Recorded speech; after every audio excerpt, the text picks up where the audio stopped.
Thanks, Angela. I'm really happy to be presenting today to my alma mater. I have such great memories and such good relationships with, a lot of the former alumni and the professors. It's such an honor to be presenting. So I do want to kind of give a disclaimer to those of you who are online and participating in person.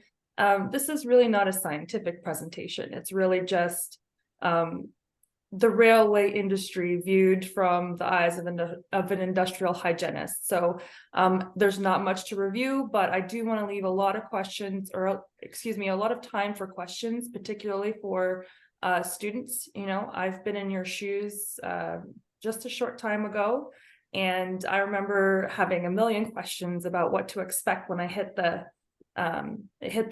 workplaces and see what kind of jobs were out there. So any questions you have, there's no silly questions. So with that, we will go to poll number 1. And if I can get my screen to work, there we go.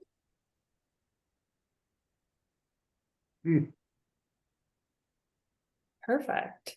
So poll number 1, what year was Canadian National Railway created? And, I just started working for the rail industry, and the history is such a rich one.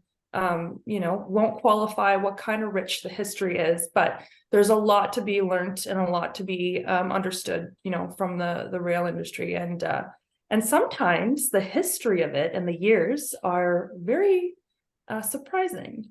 So I'm curious to see what everyone thinks. I see in the lead, we have 1882. Coming up second, we see another year there. I'm going to wait a couple more seconds. Okay, poll ended.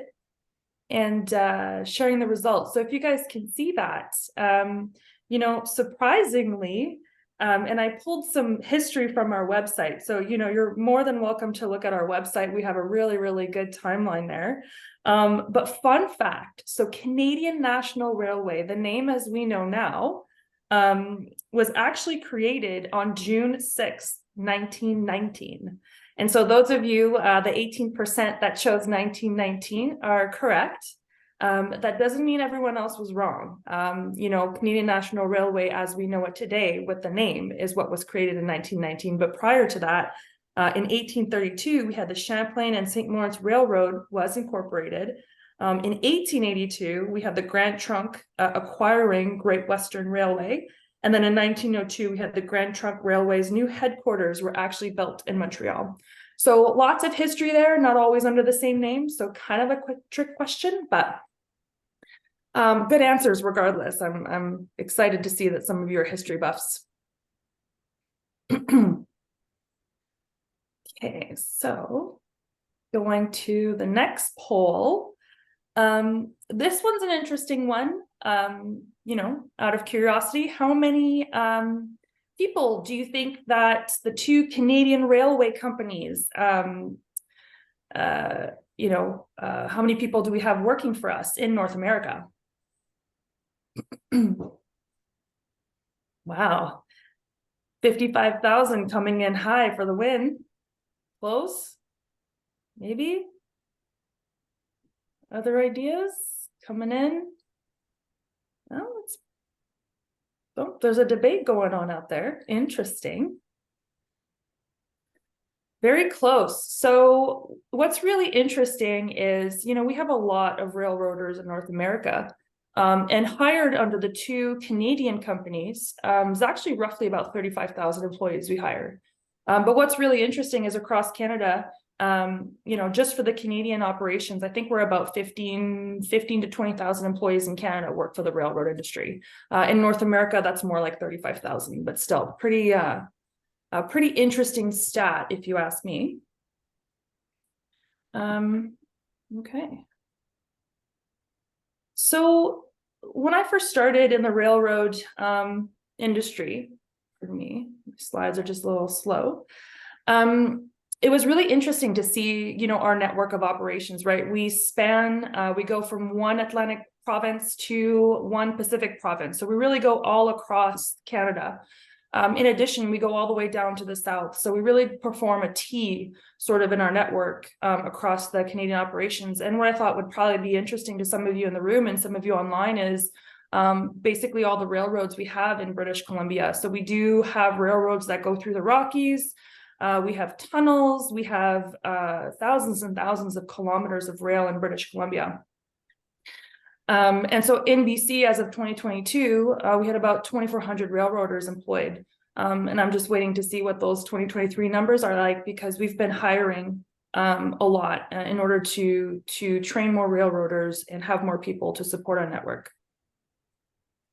We do technically divide all of this geographical space into 3 zones. So we have the Western region, which is anywhere Manitoba west. We have the Eastern region, which is Ontario all the way to the Atlantic provinces. And we have the Southern region. So anything, south of Ontario, south to the Gulf is called our Southern region. Obviously, that's the US. One of the things that I think for an industrial hygienist, which is really important, is trying to understand how the operations work. And so in our entire network operations, other than the corporate services, we have 3 main groups. We have our transportation group, we have our engineering group, and we have our mechanical team. So transportation, they drive the locomotives. Our engineering team, they fix the rail, and our mechanical team, they fix the locomotives. So poll number 3 here, what do you think is the largest working group at a railway company? Like with the most number of employees? Is it transportation? Is it engineering? Is it mechanical? Which group do you think is the most populous or counts the most number of people?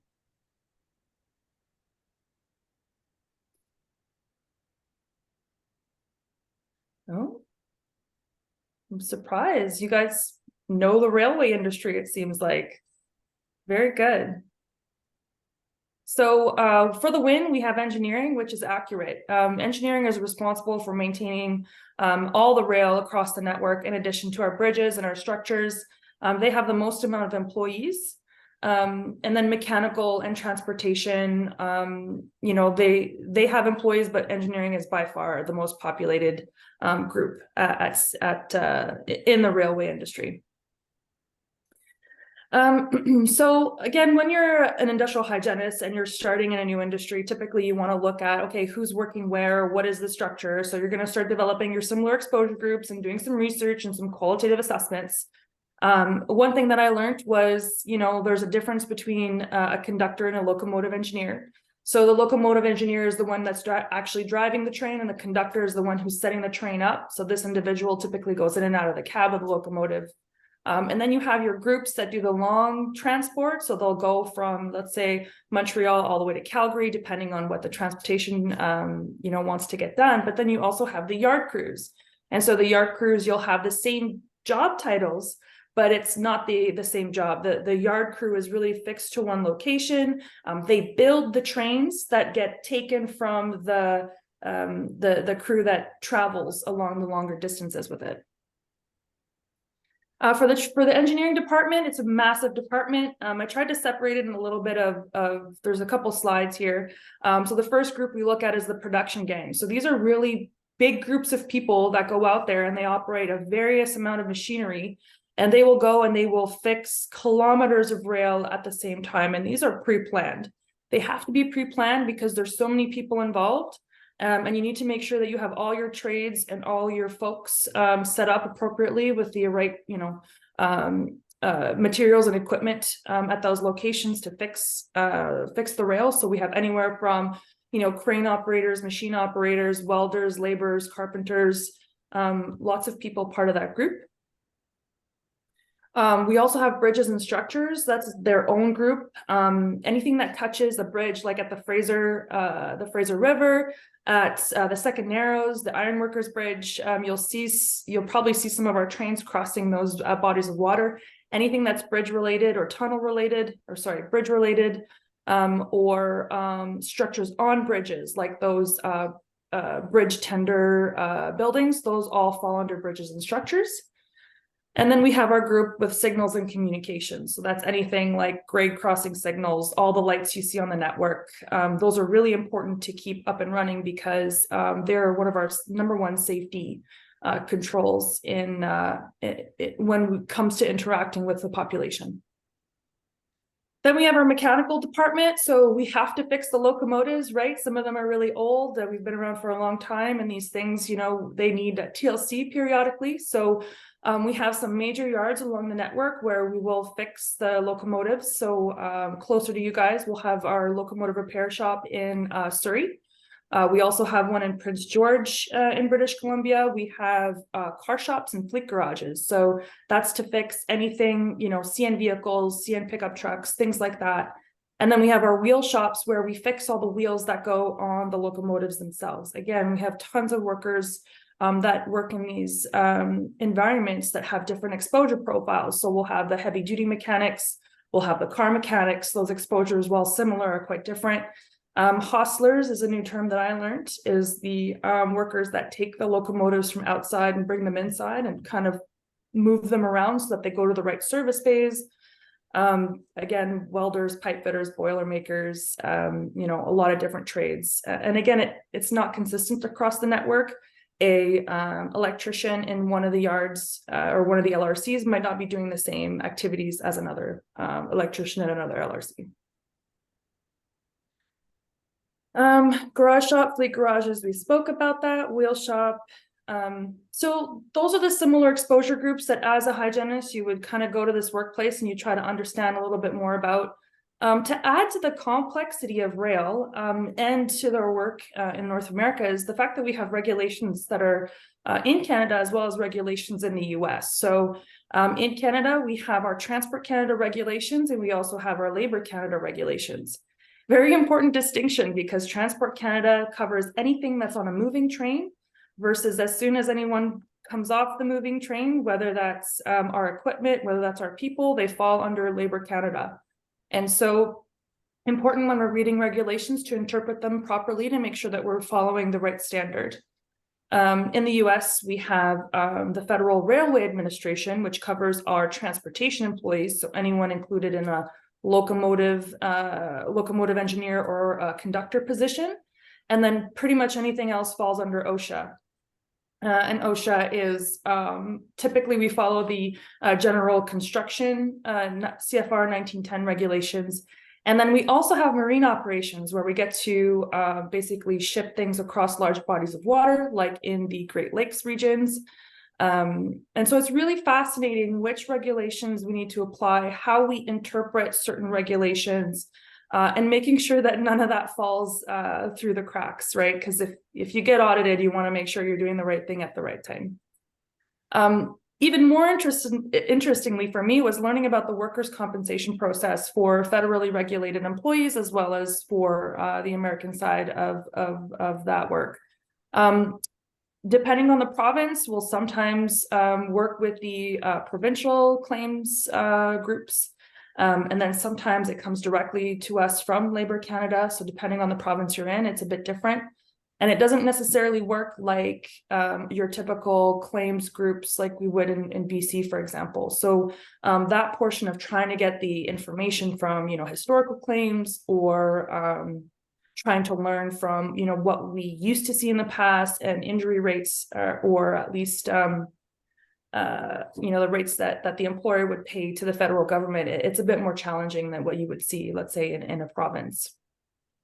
In the US, I find this even more fascinating is the historically, you know, the railroad industry was so dangerous and so different than, you know, other industries that they ended up creating their own sort of or their own act called the Federal Employers Liability Act, which, you know, FELA for short.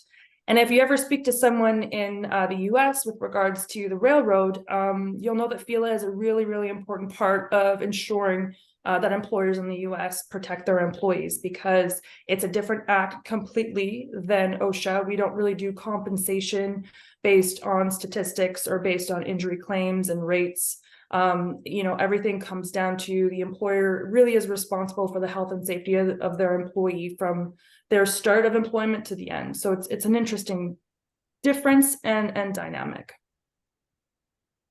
So the industrial hygienist role day to day, I use this slide quite often when I'm presenting to different departments or, in external presentations, because we really do a lot of different things and it's hard to conceptualize in one slide. So, we have our work plan, things that we know that we're going to be working on from a year-to-year basis, but we also have all those reactive ad hoc requests. Hey, we have wildfires in Alberta or British Columbia, like what do we do? What is the health process? Or sorry, what is the what are the controls that we can use with our employees having to work in these environments? Questions like our PPE needs updating. Can you help us update our PPE? We'll also help with obviously safety data sheet reviews and chemical approval reviews. We might get involved in incidents and investigations depending on if we're using a new chemical or, we've had exhaust come in from a locomotive and impact one of our employees who reported a health symptom. We'll help with those types of investigations. We also work with community and industrial reps like, CN, we're typically in environments that are heavy industrial, or they could be right next to the communities that we service. And so sometimes we'll get questions from public affairs and we'll help, resolve some questions of the impact of our railroad on some communities. Or, we have an industrial neighbor whose activities are impacting us, right? Because we're often in industrial settings, having all these industries in one area can cause or can create some contention sometimes. So we'll come in and we'll help with that. And obviously what I love, one of the things that I love the most about, this federally regulated employer is the fact that we have really strong occupational health and safety committees. We also have, an escalation process. If things can't get, fixed at an occupational health and safety level, we go to the policy committee, which is where our vice presidents, which is where the union chairs sit. And really is where we can have productive dialogue on how to improve certain things that the unions are bringing up. So I really think those work really well and are great. We collaborate, as I said, with many different groups. So we work hand in hand with our safety managers for our various departments. We work very hand in hand with the regulators. So we try to have really good relationships with our Labour Canada officers, as well as our Transport Canada officers. We have different groups. So we have the medical group where we'll work on medical surveillance for some of our groups. For example, our bridges and structures will be involved in a lead program, right? A lead exposure program. A lot of our bridges are hundreds of years, if not older, and they'll have lead-based paint, and we'll have to put in lead exposure controls, even sometimes blood lead monitoring. So we'll work closely with medical on those. Again, we work with the unions. One of the most recent collective agreements with the unions, we spoke with them, we spoke with the labor relations, and we're involved in some of the agreements that were made at that level. We work with clients, we work with the environment group, and really it's kind of being a hygienist in industry is really fun because you really get to see a wide range of groups and you get to help or at least research a lot of things that have different impacts. And it's not the same day to day. It's if you don't like routines and you like being challenged, industrial hygiene is for you. So to speak more about exposures and what we deal with on a day-to-day in terms of sampling or responding to questions, what do you think is the most prevalent industrial hygiene exposure in the railway industry? And this is poll question number 4.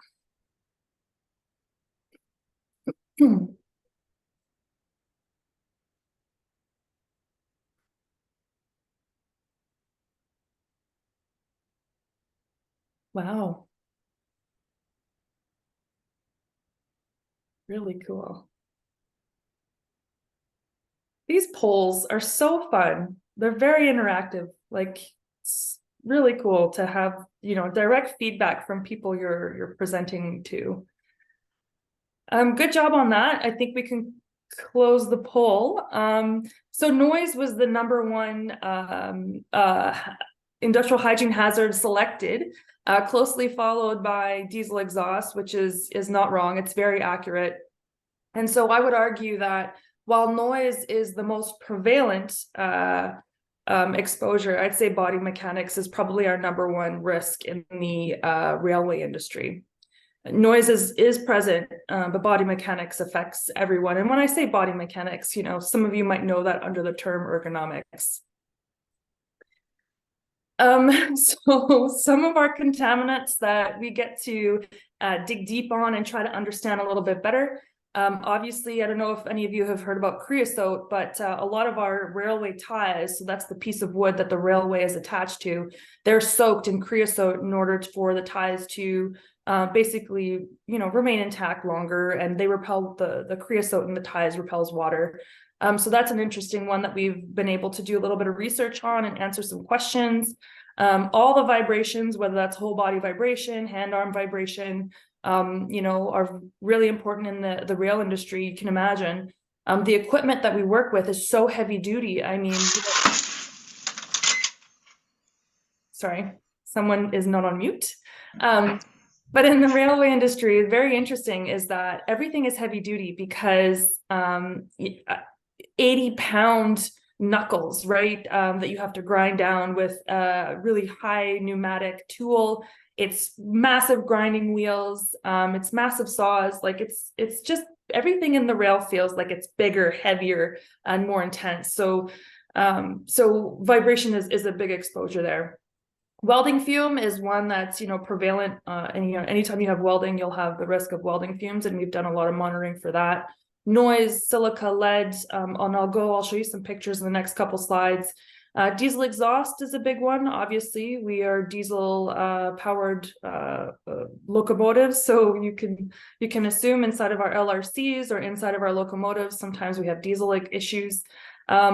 Indoor air quality is a big one, actually. I spent probably 30% of my time this year dealing with indoor air quality issues, so that's always fun. Confined space hazard assessments and entry procedures, that's a really big one for our facilities group. And then bloodborne pathogens. Again, IH programs, anything you can imagine, we probably have a program for it. One of the newer ones that we're looking into, and we haven't developed yet, but I put it up here, is wildfire smoke management. You know, you've been part of some seminars like with Mona Shum explaining, you know, the risk of wildfire smoke inhalation, and, you know, other types of recommendations are coming out on how to manage exposures to wildfire smoke. Like, what do we do when we have a bridge that needs emergency work, but it's in a wildfire area? So we have all these programs in place to make sure that our workers can go to work safely and not get exposed to excessive wildfire smoke. So here comes the part with the pictures. This is my favorite, show and tell. I don't know that you can see it that closely, but so a lot of our equipment, not to put any of the equipment under the bus or to criticize in any way, shape, or form, it is what it is. It's quite old, and so we don't typically have really good noise dampening materials inside the equipment. And so it can become quite loud. We do have a requirement to wear earplugs inside heavy machinery like that. So we have pieces of equipment that either take the snow off the rails. We have pieces of equipment that pick up ties. They pick up rail, they dump ballast, they cut ties, or so pieces of equipment, very heavy machinery, obviously. The picture on the right, I was trying to find a picture that made a little bit more sense and that looked cooler. But it's what we call a hump. And across our network, we have various yards called hump yards. And the hump yard is one of the ways that we do to either break apart a train or put a train together. And it's basically a small hill where we'll put our trains on top and then we'll split the trains. And with the force of gravity, they'll go in different lanes. But in order to control the movement of our cars, which is what is carrying our goods and is what we need to build the train itself, there's what we call retarders. There's the main retarders, and then there's the secondary retarders. And the screeching sound that comes from these retarders, I would say, can reach up to 120 decibels, if not higher noise, and that's dBA. Very loud. You have to work close to them. We often have towers right next to the retarders in order to see where our movements are going and see where our cars are going. So noise control at that level is really interesting and challenging as well. This is another one of our heavy pieces of machinery. It's called a spiker. And it's basically, its job is to take these really long spikes and put them in the ties to connect the rail to the tie plate. And the spiker has, it's manually, the spikes are manually put inside the cab of the piece of equipment. And I don't know if you can see, but on the right-hand side, that is completely open to where it's being spiked into the tie. So there's no barricade there.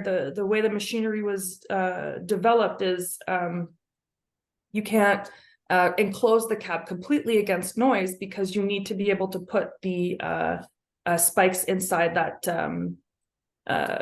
where it gets loaded. So we can always look at equipment redesign, but rail has been around forever and things have worked the same way forever. So trying to change culture when it comes to changing the way we think about equipment is a fantastic challenge, and it is very interesting. Crystalline silica, we do a lot of ballast dumping and ballast regulating. And so what you can imagine is all that little rock that goes under the rail, that is called ballast. That's the stuff that we need to replace periodically. We need to update, or we need to shake and smooth out so that the rail is in an equal level and is not deteriorating with mud holes or something like that. So we're still, some of our trains are still loading ballast manually, which leads to silica exposures for the individuals placing that. Whether you need to shovel it, whether you're near a loader and they're loading ballast right next to you, crystalline silica is an exposure risk in the rail industry. We also sand our locomotives, and the term sanding locomotives is a new one that I hadn't really heard before.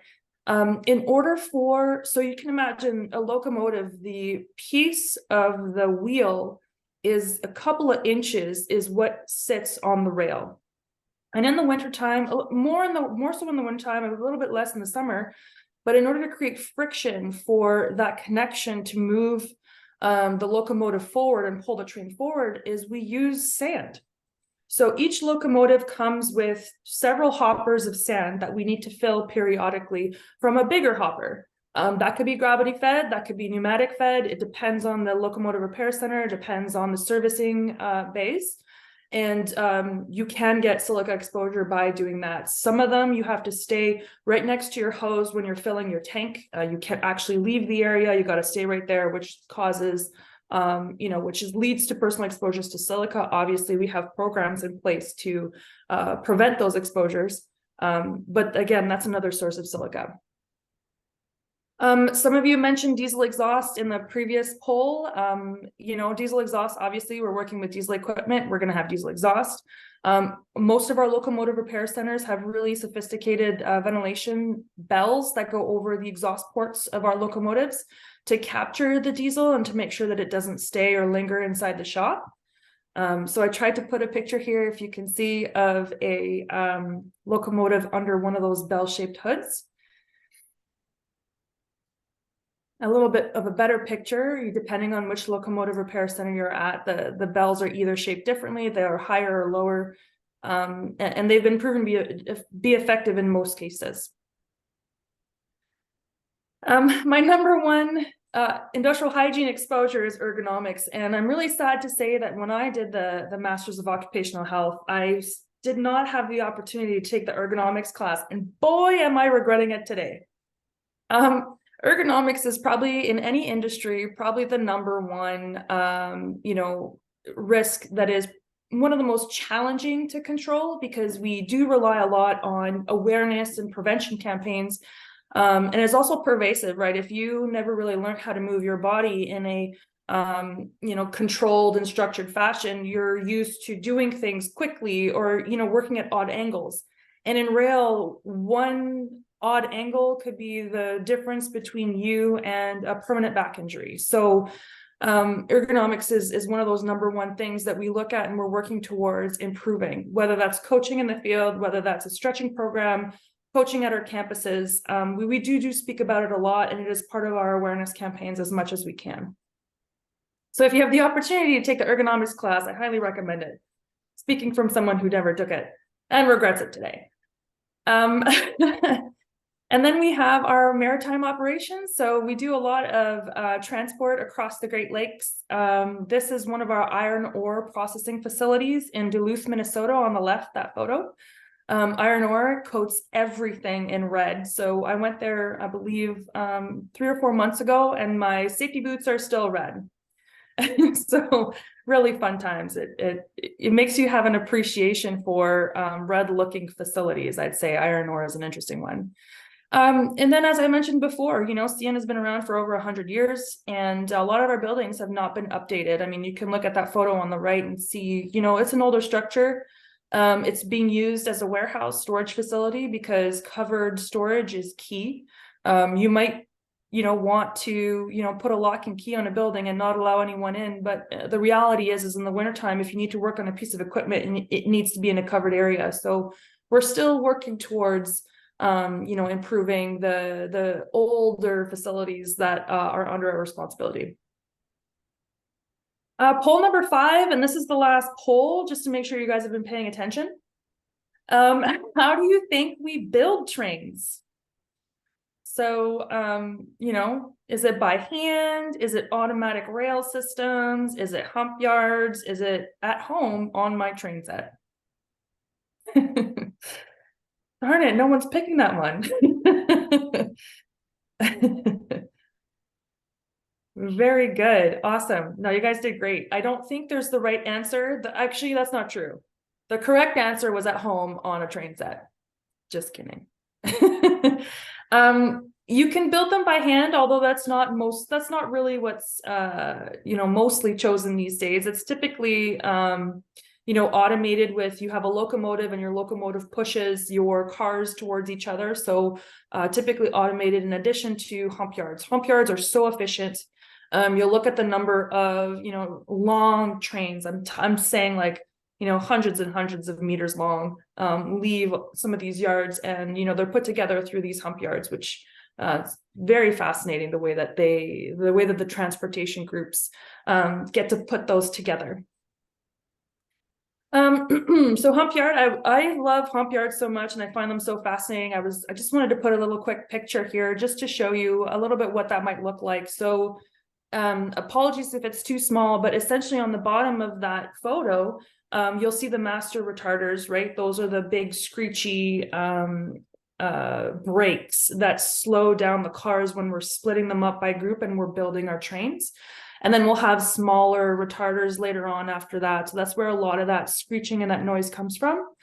And rail is one where you're lucky if you do have a hump yard, because you can sort of hear the screeching and you can sort of hear what's coming your way. But, you know, railway is really, if you think of a rail yard, it's one of probably the most dangerous industries I've worked in thus far. And the reason I say that is these trains, when you're in a yard, they don't whistle, they don't screech. Everything is extremely quiet. You know, you really have to have your head on a swivel, and you got to have safety at the forefront of your mind when you're entering a rail yard, because this stuff is big, this stuff is heavy, and it's very dangerous. So that's it for my presentation. Again, I wanted to leave a lot of time for questions, particularly from, you know, anyone who's curious to know anything specific. I added some photos at the end of this slide deck because I thought they were really pretty, and they were available on our network, on our website, just to download and show you guys all the places that Canadian National Railway operates. So look how pretty. That's it for me. Angela.